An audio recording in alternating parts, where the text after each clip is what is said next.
Kalau dengan hasil undang-undang pemilu seperti ini, masih tetap dipaksakan ada presidensial threshold yang 20%, lalu terjadi dua kubu, lebih baik Bapak-Bapak Hakim MK ini dibatalkan saja.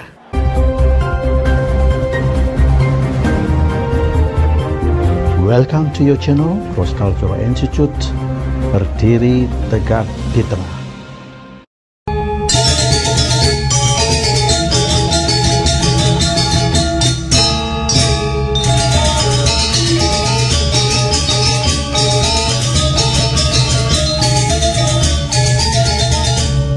Assalamualaikum warahmatullahi wabarakatuh. Bismillah, alhamdulillah, senang sekali saya bisa kembali menemui Anda di channel ini. Nah, tema yang ingin kita bahas pada kesempatan ini adalah bahwa Presiden Jokowi setelah didemo oleh mahasiswa dan seluruh elemen yang ada di dalam masyarakat pada tanggal 11 April yang lalu, pada tanggal 12 Aprilnya esok harinya beliau melantik sejumlah anggota KPU. Ya, dengan harapan masyarakat paham, terjawab apa yang diminta oleh mahasiswa bahwa penundaan pemilu tahun 2024 itu tidak ada. KPU-nya sudah dibentuk, kemudian segera akan dianggarkan anggaran yang luar biasa besarnya. Untuk pemilu 2024. Ini adalah angka yang kemudian disampaikan oleh KPU kepada Presiden. 110,4 triliun rupiah, alokasi ini pemirsa sudah berikut dari dana yang dibutuhkan KPU sebanyak 76 triliun rupiah dan juga untuk Bawaslu sebesar 33,8 triliun rupiah. Kalau kita lihat ketimbang dengan tahun-tahun pemilu sebelumnya di 2014 anggaran pemilu hanya tercatat sebesar 16 triliun. Kalau dibandingkan cukup jauh perbedaannya. 2019 juga cukup jauh. Anggaran pemilu adalah 25,5 triliun rupiah. Nah, yang ingin saya tanyakan adalah, pertanyaan kita adalah, untuk apa pemilu tahun 2024 itu dilaksanakan?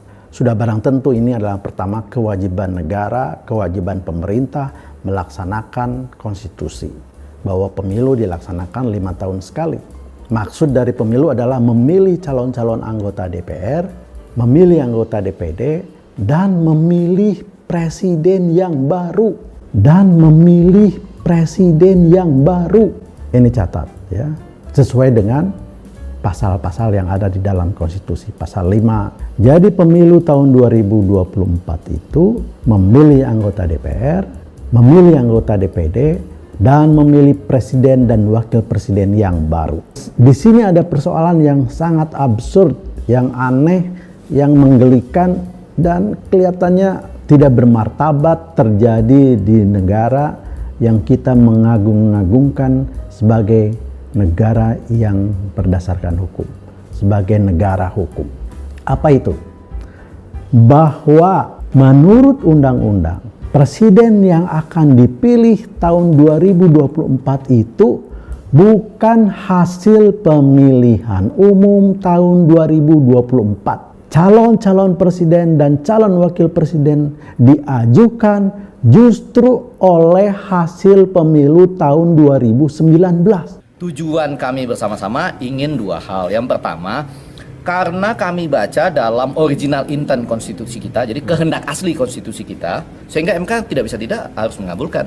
Memang pemilu itu disebut pemilu serentak.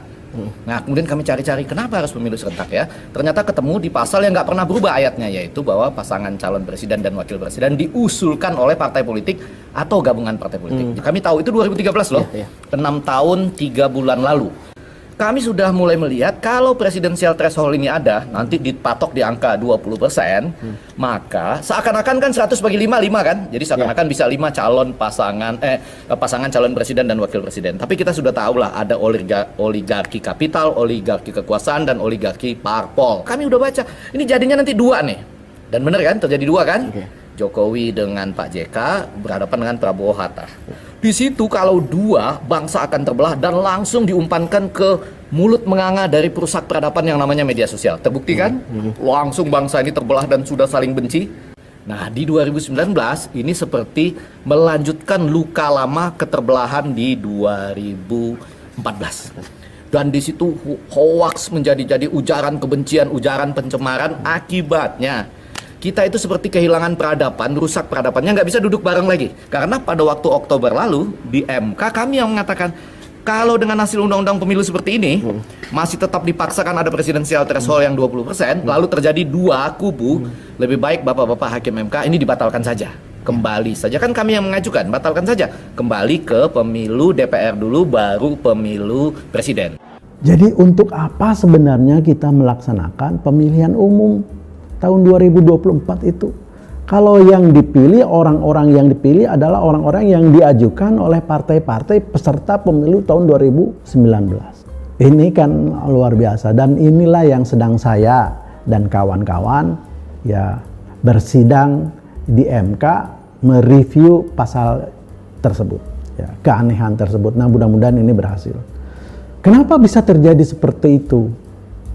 Nah, ini juga berangkat dari sumbernya yang keliru juga, yaitu bahwa calon presiden dan wakil presiden yang tidak memenuhi kuota 20%, ini yang presidensial threshold 20% itu, maka di antara mereka dapat bergabung dengan partai-partai lain sehingga dapat memenuhi kuota 20%. Nah, terjadilah kemudian koalisi antar partai. Koalisi antar partai itulah yang kemudian melahirkan pemerintahan Jokowi seperti ini, ya.